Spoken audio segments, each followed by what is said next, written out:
Nem tudom, tudjátok-e, hogy a Rothschild családnak mennyi a vagyona? Hát én ezt most megmutatom, jó? Na most, tehát nem egy személynek, nem a Rothschild család fejének, hanem az egész Rothschild családnak, jó? Ez egy becsült vagyon, jó? De megkérdeztem, hogy igaz-e, és azt mondták, hogy igaz, jó? Érdekes adatot fogtok látni. Na szóval van egy 5-ös, és utána 1, 2, 3, 4, 5, 6, 7, 8, 9, 10, 11, 12, 13, 14 nulla.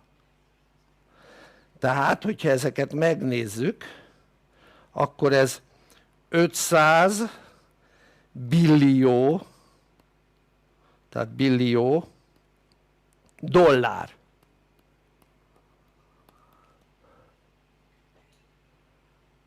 $500 billió. És akkor nézzük tovább, jó? Hát fogtam és átszoroztam forintba, 320 forinttal, illetve nem így csináltam, hanem úgy csináltam, hogy visszaosztottam 8 milliárddal.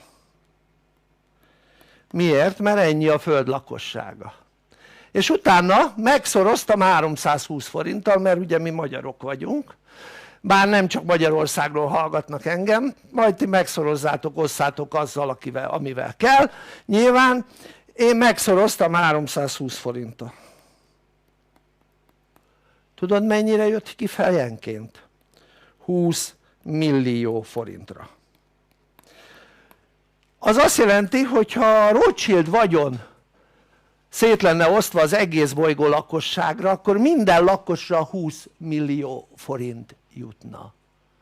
Magyarul mondjuk van egy 3 fős család, akkor az 60 millió forint jutna neki.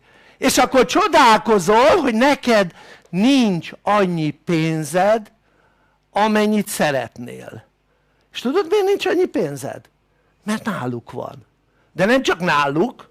A múltkor olvastam egy cikket, és arra is megkérdeztem, hogy igaz-e, hogy mekkora Rockefeller családnak a vagyona, az nem ilyen nagy, hát abból csak nem tudom hány ország adósságállományát lehetne kifizetni.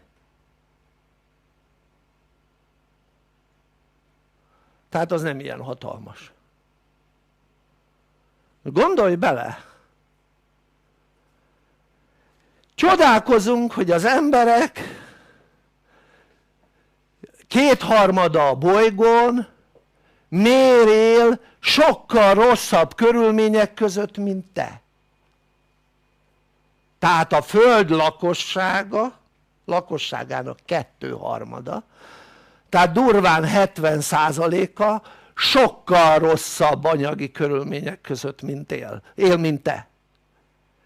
Tehát amikor te nem vagy elégedett az anyagi körülményeddel, akkor gondolj arra, hogy az emberek túlnyomó többsége a bolygón sokkal rosszabb anyagi körülmények között él, mint te.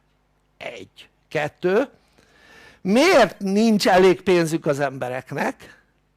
Mert van egy olyan háttérhatalom, amely gyakorlatilag fogja és lenyúlja a pénzek egy részét. Ebben a videóban az is föl volt sorolva, képzeljétek el, hogy 165 nagy banknak közvetlen tulajdonosa. Majdnem a bolygón az összes ország nemzeti bankjának a tulajdonosa a Rothschild család. Persze nem mindegyikben egyedüli tulajdonos, mert például a Fedben ugye tulajdonos még az amerikai nemzeti bank, a Fed, tulajdonos még a Rockefeller család is, meg a Morgan család is. De például a Magyar Nemzeti Bank az Rothschild tulajdonban van. Hoppá! De még az Orosz Nemzeti Bank is. Hoppá! de akármilyen hihetetlen, az iráni nemzeti bank is. Hoppá. Tehát, és gondolj bele, élünk egy olyan világban, ahol van egy család, amely igazából, nem tudom, tudjátok-e, hogy ahány forint adót te befizetsz, de nem csak te, hanem a világon a legtöbb országban adót befizetsz. Abból x százalék megy a Rothschild családnak. Nem közvetlenül, nehogy azt higgyétek, hogy közvetlenül, hanem ugye bemegy az államnak, akkor az állam befizeti a mit tudom én milyen, akárhova, például az EU-nak, érted, bárhova, és akkor itt szépen kézen közön, mit tudom én hány lépcsőn keresztül bizonyos százaléka minden egyes adóforintodnak elmegy szépen a Rothschild családnak. Oké?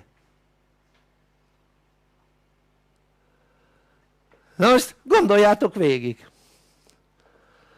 Tehát, hogy miért szegények az emberek a világban?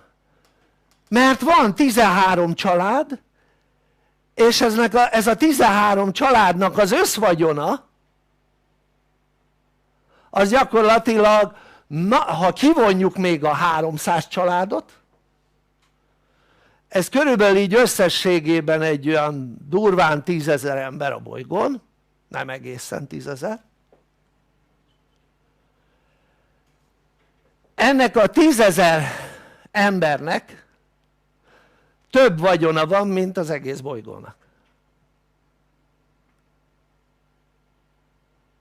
Kemény, nem?